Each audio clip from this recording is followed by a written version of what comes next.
Hey everybody, it's Jason Blaha here, and I had someone ask a question in my Calum Moger video about his bicep tear again yesterday. They had asked, do anabolics, does gear contribute to muscle tears? Is it possible that it contributes? And the answer is yes, and it does it on a couple of different levels, and that's what people need to understand. People get this misconception that it's about lifting heavy weight that's causing these tears. Not always. Now, in Calum's case, yes, cheat curling a heavy weight. It wasn't the lifting the weight, it was the eccentric. Because that's what people need to understand when it comes to all these cheating exercises. Why do you think so many bodybuilders tear stuff? A big part of it is that they're using cheat reps, and then the eccentric loading ends up ripping the tendons. But there's a couple things to consider here. Number one, most anabolics, and when I say the word most, I mean most, not all, cause muscle growth without causing an additional amount of hypertrophy in the connective tissue, the tendons. Now, there are substances out there that do hypertrophy connective tissue and do speed up collagen synthesis. The biggest one of those is HGH, and that's one of the primary mechanisms by which it becomes an effective substance. It doesn't actually cause direct muscle growth. That's a myth. HGH doesn't cause muscle growth at all. Every single human study, even on weightlifting, has confirmed that. It causes zero measurable muscle growth, even at doses that exceed $1,000 a month if you were to actually purchase them yourself. Even $1,000 a month or more of it doesn't produce a single ounce of muscle growth in studies. But it does hypertrophy connective tissue. Now, back to the point, if you have substances that cause muscles to get bigger, the muscle fibers to grow, but they don't cause any strengthening or hypertrophy in the connective tissue, you now have a growing ability to not only produce force production, but total work that exceeds the recovery capacity of the connective tissue. This creates risks on a couple of different levels. The obvious, most immediate risk is that lifting a weight that your connective tissue simply can't handle. That's the most obvious problem. That's the most obvious one. Because again, a bigger muscle fiber is a stronger muscle fiber. And if you activate a muscle fiber, that muscle fiber recruits with 100% of everything it has. So just when you do something, or you push hard or pull hard or whatever, the amount of force that you exert depends on how many muscle fibers you recruit. A muscle fiber is an all or nothing deal. That fiber uses 100% or 0%. It has no in between. So those muscle fibers get thicker and they become capable of producing more force. They also increase the ability to produce more work capacity. We'll get to that in a second. Now, the obvious situation here is that you can produce so much force that it might overcome the connective tissue's ability to maintain it. It can cause damage to it over time, inflammation. That's the most obvious one, and a lot of guys are like, well, I just won't lift as heavy. But here's a couple of different problems. Number one, cheat reps is a big one. Like you saw with his cheat curl, with two guys with the cheat curl, they cheated up a weight that they weren't capable. Neither one of those guys are capable of curling 200 pounds. They had to cheat it up, and then the eccentric loading just ripped his tendon right off the bone. You can do that with cheat rows. That's why I laugh when I see guys who aren't strong enough to even probably pin lay row 250 who are doing cheat rows with 365 and stuff like that. We see it on YouTube. Keep going, guy. Keep going. You're going to have a lot of fun with that, particularly if they're using anything. It'll be interesting down the road. You see some of these guys. So you see a lot of injuries and tears. Cheating. Because you get an eccentric load because you cheat the weight up, and then you get an eccentric that's more than your muscle can handle. That's when you see pec tears on the bench press, tricep tears on pressing, bicep tears. By people cheating up weights they're not capable of lifting.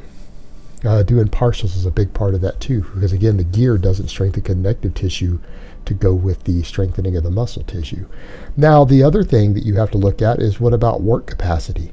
Here's the thing. If a guy uses a bunch of gear, his strength goes up. His strength potential in the muscles go up, which means the amount of work they could do in a set goes up also. In other words, their 1 rep max doesn't just go up, their 10 rep max goes up, their 20 rep max goes up.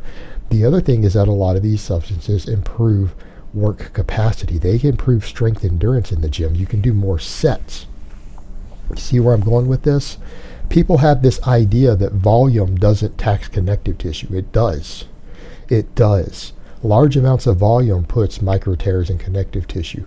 Large amounts of volume stresses and inflames connective tissue. And if you take connective tissue and the force production in the muscles and the total work that it is exerting over time, over the course of a long workout, how about a week, a month, 3 months, it starts to accumulate fatigue and micro traumas that aren't healing at the same rate the muscles are. So the muscles are recovering from this faster than the connective tissue.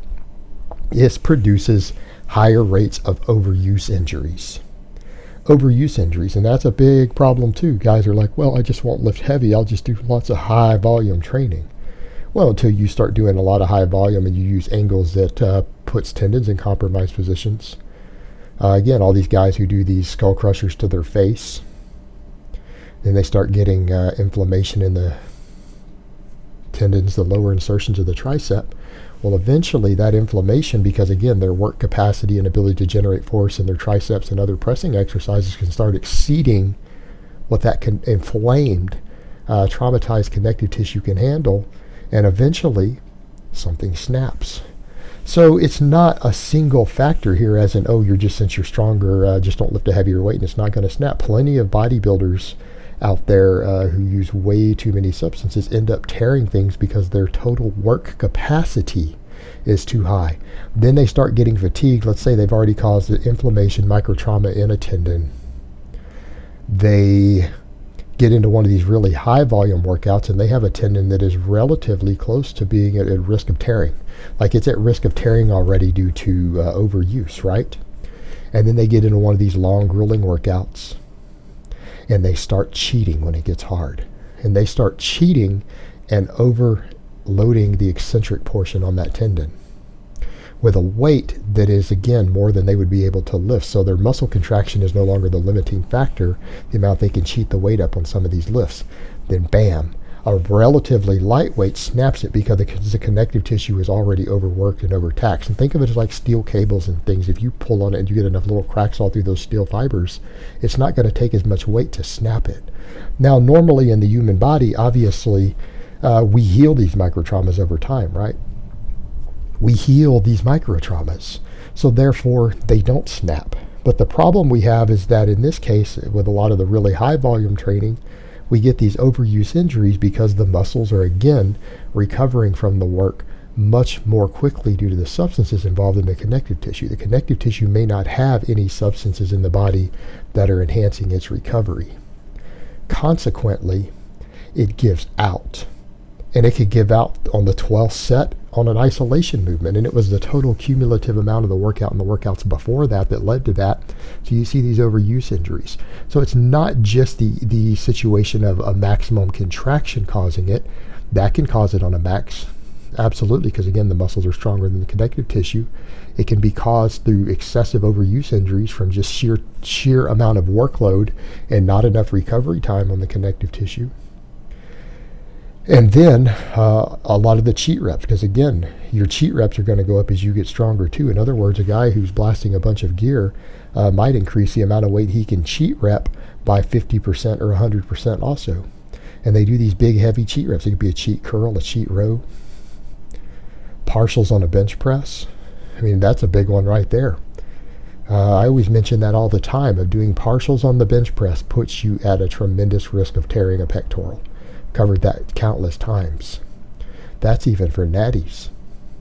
What happens when you start mixing substances into that make the muscle get stronger, but they don't speed up recovery and strength of the connective tissue at the same rate? You're now dramatically increasing the chance that that partial bench press is going to tear a pectoral. Now, even worse confounding factor, there are some substances that a lot of bodybuilders like because they seem to enhance aesthetics that have been found to weaken the cross bridges and the collagen and connective tissue. Stuff like a substance called Winstrol, also known as stanozolol. There have been clinical trials that showed that it weakens the cross bridges in the connective tissue. So it can actually make the connective tissue get weaker. Again, so now we have the problem now amplified when you have substances that make the connective tissue get weaker, but it sure makes you look pretty. You start increasing the chance of tearing a tendon even more. So yeah, absolutely, absolutely. When anabolics come into the mix, the chances of tearing tendons and connective tissue starts to go up dramatically. Your margin for error starts to get smaller and smaller. You're at a much higher chance of doing so.